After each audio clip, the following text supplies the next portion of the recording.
So I wanted to go ahead and give you guys an update on where I'm at with Accutane. Seems like just recently I've gotten a lot of questions from some of my old videos, and I think people would like an update as to where I'm at, how it's going, what my routine is. So let's go ahead and talk about that. I am in my 10th month. I started in January and it is October. I did take 6 weeks off after my hysterectomy in July, and then I started up again at the end of August and sort of beginning of September. When I went back on, I now can only take my 10 milligrams every other day. I don't know what happened, but it seems like it is stronger. So either my hormones have changed. I didn't have a full hysterectomy. I still have my ovaries. So technically my hormones shouldn't change that much, but they do seem to have changed. I actually seem to have more estrogen.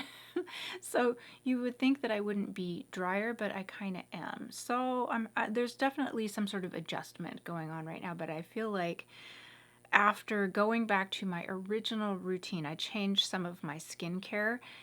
Going back to my original routine really seems to have healed my skin, and I'm kind of back in the swing of things. Things are going well again. So when you go and pick up your isotretinoin, usually it is some sort of generic kind. I was on amnestine forever, and then they just changed me to a new one. So that also might have something to do with it. I had one of my amnestines left, so I've gone back to that, and that has sort of coincided with my skin being a little happier as well. So formulation may be important if you're somebody who is having issues. One was like a liquid pill, and then the other is like your typical capsule that, has like, powder in it. So don't know.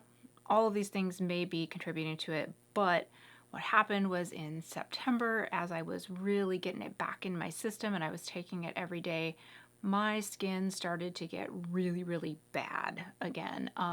Not breaking out, but like scabbing, sores, just really irritated, burning all the time, very, very dry, rough. It was a lot like when I did Accutane back in my 20s and they had me on the full dose. I didn't know that you could do a low dose. When I did that, I could only do it for about 4 months before I couldn't stand it anymore because something similar was happening where I was scabbing a lot, especially around my chin. I don't know why. And it was just like having open wounds all the time. When you're on Accutane, what the dermatologists have told me is that things like skin lesions and sort of rough skin, that does not get a chance to heal because your skin is turning over so rapidly, I guess. So the only way to get those to heal, generally speaking, is to go back off of the Accutane. Well, it was bad in September for me, but I didn't want to go off of it. So I went back to my usual routine. So I am still taking 10 milligrams every other day, and I'm finding I'm starting to get oily again, so I think I need to bump it up to every day here pretty soon. But my skin is finally starting to feel and look good again. I was doing really well for the first 7 months that I was on it. I really didn't have any problems. The dryness was very manageable, and I didn't feel like my skin looked terrible all the time. In fact, it looked a lot better than usual. So I'm going to go ahead and tell you guys what I've been doing just in case you are struggling with the same sort of rough skin, dry patches, hurts, feels like it's burning all the time. I have a really good routine that I now know really does help get things back so that it's manageable, because you really need to be on it for a while in order to hopefully do permanent changes so that the oiliness and the cystic acne doesn't come back. So here's what I do. We're going to start with nighttime. First, I use an oil cleanser of some type. I absolutely love this e.l.f. cleansing balm, the melting cleansing balm. It is my favorite. There's lots of good ones, but this one is a good deal. works great, doesn't smell too strongly, and just does a really good job removing makeup. And it is oil-based, so it is not going to strip your skin of extra oils that you need and, you know, the hydration that you need. After that, because I do wear a lot of makeup, I feel better if I do a double cleanse. So I just use CeraVe. And this is the Hydrating Facial Cleanser. It's very gentle. It does not strip my skin. Easy to find at the store. Really, really like that one. I'm just about out. I'm going to get another one. Okay. So after that, pat my skin dry. No rough stuff with the face. You know, just pat it dry. Be gentle because the skin is so irritated. After that, I use a serum.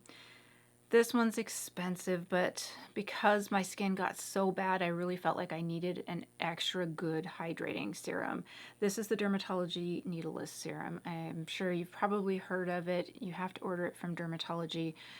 It's worth every penny. It will last you a while, and I only use it at night, so I can stretch it a little bit longer, but it really does a wonderful job of sinking in and hydrating. No pilling, doesn't sit on top of the skin. It just goes in there and really gets you hydrated, and no bad side effects. So really like that serum for nighttime. After that, I usually use the La Roche-Posay Tolerant Dermalico Night. I don't know. I'll put it up on the screen. This one I have repurchased many times. If I don't use this moisturizer, I don't get as smooth of skin and I don't get as moisturized as I need to be. It is a nice thin moisturizer that I sandwich in between my serum and my heavier occlusive moisturizer.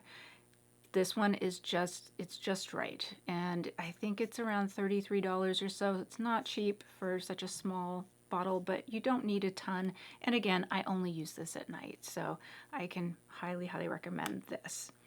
And I wish that I could just use one moisturizer at night. It is not, I have tried. Believe me, I've tried to minimize as much as I can.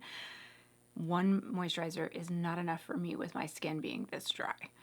Okay, so final moisturizer. This one you can get at just about any store. It is my absolute favorite. Boy, I think I've ordered this off of Amazon probably 5 or 6 times just in the last year. This is the Cetaphil Rich Hydrating Cream, and this is my night cream. It has a lot of squalane in it, and it is heavier, but it is not heavy. It is not like a cocoa butter. It's not super occlusive. It really does sink in, but it is a heavier moisturizer that really sort of seals in everything else. But it is not like a Vaseline, and it is not like something like a heavy cocoa butter, the ones that are almost solid when you go to put them on. Those don't really do a lot for me. I'm not really sure why. I know people swear by them, but they just sit on top of my skin, which is great for keeping moisture from escaping, but it's not enough. This one has a very unique texture. It's very soft. It's very fluid, and yet really, really thick and moisturizing. I don't know, I wouldn't say thick, but it is unique. I have to say, it is not like other ones I've had. It both sinks in and creates a bit of a barrier on top, and it doesn't leave you ultra sticky or gooey, but it definitely feels like you have extra moisture. Like, I wouldn't use this one in the morning. It's a little too moisturizing to have underneath makeup for me. Okay, so after that, just go to bed. In the morning, I am very, very gentle with my skin. I don't want to lose a lot of that moisture that I put in my skin overnight, so I just rinse my face with warm water and then pat it dry again and then put the moisture back in. But I have to put different products on because I'm planning on wearing makeup and I don't want to look greasy all day. So this one is an essence. It's the Sukayaka Sahara. It's a toner. It's a urea moisture lotion, they call it, but it is a wonderful, wonderful essence, toner, what have you. It really just feels like soft, silky water that sinks in and actually moisturizes you. The urea in it is what I think really makes the difference. It's one of those, it sounds like a nasty product, but it's not. It's just ultra moisturizing, and urea products seem to be, for somebody with really dry skin like I have right now, those seem to really be something that I respond to really well. So I don't skip this. This makes all the difference in priming everything else to sink and stay in your skin, and it's wonderful underneath makeup. So you do your toner, and then back to serums. I like a lighter serum in the morning. I actually would use the needleless serum as well, but it's really expensive. So if I find that I don't need it, I will use a more, regular, more affordable, but still nice peptide serum. And this is the True Skin Peptide Facial Serum. It's got vitamin B and green tea, and I think there's aloe in here too. So it's got a lot of soothing, really nice kind of moisturizing ingredients. And I find, I just repurchased this, I find that this does the trick for me in the morning. It is not sticky, it's not too thick, it goes underneath makeup, no pilling. This is a really good one that is affordable. Finish up with this is just an oldie but a goodie, and Vanicream they make really good skin products. So this is the Vanicream Daily Facial Moisturizer. Make sure you get the facial, not the body or not the just moisturizer. You want the facial moisturizer because it's thinner and it really has a nicer consistency on the face underneath makeup. This is really good. It's got the hyaluronic acid, the ceramides, all of the things that you need to get all that good moisture in there. And then it's fairly thin and spreadable. It will leave you a little bit shiny, but nothing that feels sticky or gross or heavy. It does not pill. It works great underneath makeup. It's just that it will leave you with enough of a shine that you are going to probably want to powder at least here, in your T-zone. Okay. So that is really what I do every day. I've been doing that for about a week and a half, 2 weeks now, and I went from having skin that was so rough and so bad that I didn't really want to film, to I'm getting back to normal. It doesn't hurt so much. On top of that, because I went to my dermatologist in the meantime and had him kind of, look at the sores and the things that were going on my face, and he recommended this Biofine. I got this off of Amazon. It's $15. It's French. This is for wound healing. And I wouldn't say that it was super quick, but slowly, I've been using this at night and in the morning just as a final step over any of the places where I had the really rough skin or the open patches of, sort of raw skin. And it has slowly managed to heal them up. It is highly scented, but it's a really pleasant scent. I'm not sure why you would put scent in something like that, but they did. I can say it did not bother my skin, and it does seem to have done the job for, $15. I thought that was a really good deal. Okay, so I think that's it. If you have any questions, let me know. I'm going to continue to be doing the Accutane. I'm supposed to be doing it for a year. I think at this point it will be at least a year, maybe a little bit more. I cannot imagine I'm going to be done in 2 months, because as soon as I went off of the Accutane back in July, the oiliness came back about 5 weeks later, and I started getting sebaceous hyperplasias again. I did not break out, so that's good. But generally speaking, the extreme oiliness and then the sebaceous hyperplasias, which are these like overactive oil glands that look sort of like acne, but they're not. They're just sort of bumps on your face. It's just gives you a rough, oily, yucky texture to your skin, and they just sort of pop up everywhere, and there's nothing to be done except for to burn them off. And I did that for a few years before somebody finally said, you can do Accutane for that. And I was like, okay, cool, let's try it. And the Accutane actually works the best. So I am still healing just from having been off of the Accutane for just a little while.